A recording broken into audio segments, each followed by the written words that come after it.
اس لیے اس نام کو رکھا گیا تاکہ ان ذلیلوں سے ہماری چنانت رہے. سمجھ رہے ہیں نا؟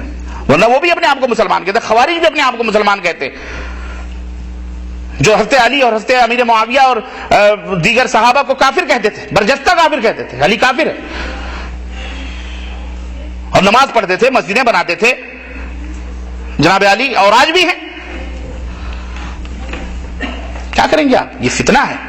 اس فتنے میں ضرورت اس بات کی ہے کہ ہر امت کا فردن اپنے دماغ کو کھولے, قرآن و حدیث کا مطالعہ کرے, اور خود دین کو سمجھنے کی کوشش کرے, اور اہل علم سے رجوع کرے جن کے بارے میں اسے یقین ہے کہ واقعی یہ ہمیں صحیح بات بتائے گا. اس سے پوچھے, اور ایک سے نہیں 10 سے پوچھے. جیسے ایک ڈاکٹر سے پیٹ نہیں بھرتا تو 10 ڈاکٹر کے پاس, اور ڈاکٹروں میں بھی کئی کیٹیگریاں ہوتی ہیں. یہ کچھ ڈاکٹر یہ تھیلے چھاپ ہے, وہ فلانے چھاپ ہے, وہ ٹکانے چھاپ ہے, کوئی MBBS ہے, کوئی BO سے, کوئی کچھ ہے, کوئی کچھ ہے, کوئی ڈاکٹر کے یہاں کمپیوٹری کر کے بھی ڈاکٹر بن جاتا ہے, اور ڈپلیکیٹ سرٹیفکیٹ. ہمارے یہاں بھی ایسے مولویوں میں ہے بھائی, مولوی کی خدمت کر کے کرتے علامہ بن گیا, اپنے آپ کو ٹوپا ٹپی لگا لیا, جیسے ڈاکٹر بن گیا, ایسے یہ بھی بن جاتا ہے. تو اس کو ڈاکٹر نہیں کہتے, لیکن بن کر کے لوگ غلط سلط دوائیں دیتے ہیں, مرتے ہیں لوگ, اپنی کمائی کرتے ہیں. ہر ڈپارٹمنٹ میں ایسے ڈپلیکیٹ لوگ موجود ہیں. ایک ڈاکٹر اگر اس نے علم نہیں حاصل کیا ڈاکٹری کا, اور وہ چلے انجیکشن لگانے, تو آپ اس کے خلاف آواز اٹھائیں گے کہ نہیں اٹھائیں گے؟ ایک شخص جس کو علم ہی نہیں ہے, وہ کہنے تبلیغ کرنے, فاقد الشیء لا یؤتی شیء, وہ کس چیز کی تبلیغ کرے گا؟ ہم کو بتائیں. جو جاہل ہے بیچارہ, اسے علم کی ضرورت ہے, اسے قرآن کی ضرورت ہے, اسے خود اندھا کیا دوسروں کی رہبری کرے گا؟ کہاں سے آ رہے ہیں؟ ایران سے آ رہے ہیں, کہاں سے آ رہے ہیں؟ انگلینڈ سے آ رہے ہیں, کہاں آ رہے ہیں؟ امریکہ جا رہے ہیں. تو خود جاہل ہے بیچارہ, عالم نہیں ہے وہ. کہاں جا رہے ہو؟ تبلیغ کرنے جا رہے ہو. تبلیغ کہتے ہیں پھیلانے کو. کیا تم پھیلا رہے ہو؟ تمہارے پاس ہے کیا؟ کچھ نہیں. پھر بھی اس کا نام تبلیغ تم نے رکھا ہوا ہے. یہ کیا حماقت ہے؟ یہ اللہ کے نبی صلی اللہ علیہ وسلم نے, صحابہ کرام نے بھی تبلیغ کی, ہم بھی تبلیغ کر رہے ہیں, لیکن پہلے علم حاصل کرو, پہلے علم, پھر اس کو پھیلاؤ. علم ہے ہی نہیں, ہم پھیلائیں گے کیا؟ جب کوئی مسئلہ پھنسے گا تو جی امیر صاحب سے پوچھ لیجیے, ہم تو عالم نہیں ہیں. ارے ابھی تک تو آپ عالم کی بات کر رہے تھے, تبلیغ کرنے نکلے, اب جب آپ پھنسے تو کہہ رہے ہیں عالم نہیں ہے. غلط بات ہے. اس لیے یہ بغیر علم کے کسی کو فتویٰ دینا, کسی کی تبلیغ کرنا, بغیر کسی بات کے جانے ہوئے جہالت میں اس طرح کی حرکتیں کرنا, یہ حرام ہے. یہ حرام ہے. یہ علماء کا میدان اتنا گھٹیا نہیں ہے جتنا دنیا داروں نے سمجھ رکھا ہے. اپنے اپنے میدان میں تو ہمیں نہیں گھسنے دیتے. کسی انجینئر ہے تو آپ کو کیا پتا ہے انجینئر کیا, سیاست آپ کو کیا معلوم ہے سیاست ہے, ہم ڈاکٹر آپ کو کیا معلوم ڈاکٹری. جناب علی یہی قرآن اور حدیث ہی ایک گھٹیا میدان ملا ہے کہ جو بھی داڑھی اور مونچھ بڑھا لے, ٹوپی لگا لے, علامہ بنے پھرے. نہ, اہل علم نے اس کے اوپر قدغن لگائی ہوئی ہے. اہل علم محدثین باقاعدے, یہاں تک امام احمد بن حنبل رحمۃ اللہ علیہ سے پوچھا گیا کہ اگر ایک آدمی بہت بڑا متقی ہے, پرہیزگار ہے, اور نماز پڑھتا ہے, سب کچھ کرتا ہے, لیکن اس کے بارے میں یہ ہے کہ وہ جھوٹ بول دیتا ہے, تو آپ بتائیں کہ اس کے بارے میں یہ بتایا جائے کہ وہ جھوٹ بولتا ہے کہ نہیں بتایا. امام احمد بن حنبل کہتے ہیں اہل السنہ والجماعہ کا منہج ہے کہ اس کو سب سے پہلے بتایا جائے کہ یہ جھوٹا ہے. کیوں؟ اس لیے کہ وہ جھوٹا ہے, وہ اس کے اندر ایک خرابی ہے, اور بقیہ نیکیوں کی وجہ سے لوگ اس خرابی کو بھی اچھا سمجھ کر کے پکڑ لیں گے. اس لیے اس کو پہلے بتایا جائے یہ جھوٹا ہے, پہلے بتایا جائے کہ یہ جھوٹا ہے, تاکہ اس کی خرابیوں کو لوگ اچھا سمجھ کر کے نہ اپنا. کیونکہ وہ تو ہے جہاں تک نماز, روزہ, حج, زکات, وہ نہیں بیان کیا جائے گا, اس کا نہیں بیان کیا جائے گا. اس کی نماز, روزے اس کی ذات تک ہے بس. لوگوں کو وہ نماز پڑھتا ہے اپنے لیے پڑھتا ہے, ہمارا کوئی فائدہ ہو سکتا ہے, لیکن وہ جھوٹا ہے. لوگوں کو بتایا جائے یہ جھوٹ بولتا ہے, تاکہ اس کے شر سے لوگ محفوظ رہیں. ایسے ہی کوئی بھی جماعت, کوئی بھی فرد اگر شرک اور بدعت کے اندر ملوث ہے, اس جماعت کے بارے میں بتایا جائے گا کہ اس جماعت کے اندر شرک اور بدعت ہے, تاکہ اس کی اور دیگر خرابیاں اس کے اندر منتقل نہ ہو سکیں, وہ اپنے اور جراثیم کو ان کو منتقل نہ کیا جائے. یہ محدثین کا اصول ہے, اور یہ امت کا اصول ہے, یہ اللہ اس کے رسول کے اصول ہیں. یا ایھا الذین آمنوا ان جاءکم فاسق بنبأ فتبینوا, کوئی بھی شخص خبر لے کے آئے اس کی تحقیق کرو. بغیر تحقیق کوا کان لیا جا رہا ہے, کوے کے پیچھے مت دوڑو. آج اسی لیے ہم گمراہ ہوئے, آج اسی لیے ہم بھٹک رہے ہیں اور جہنم کے راہوں پہ چل رہے ہیں. اللہ سے توبہ کریں ہم, اور اللہ سے ڈریں, اور سچے لوگوں کے ساتھ بیٹھیں, سچے لوگوں کے ساتھ. ایک جماعت جنتی ہے, باقی سب جہنمی ہے. وہ جماعت موجود ہے الحمدللہ، قرآن و سنت کی جماعت ہے الحمدللہ، اس کے ساتھ بیٹھو اٹھو. لیکن جب پتہ چل جائے ایک آدمی اگر زناکاری میں مشہور ہو جاتا ہے یا پکڑا جاتا ہے، ایک ہی دفعہ بیچارے نے زنا کیا ہے، آئندہ اسے اپنے دروازے پر کوئی نہیں بٹھاتا ہے.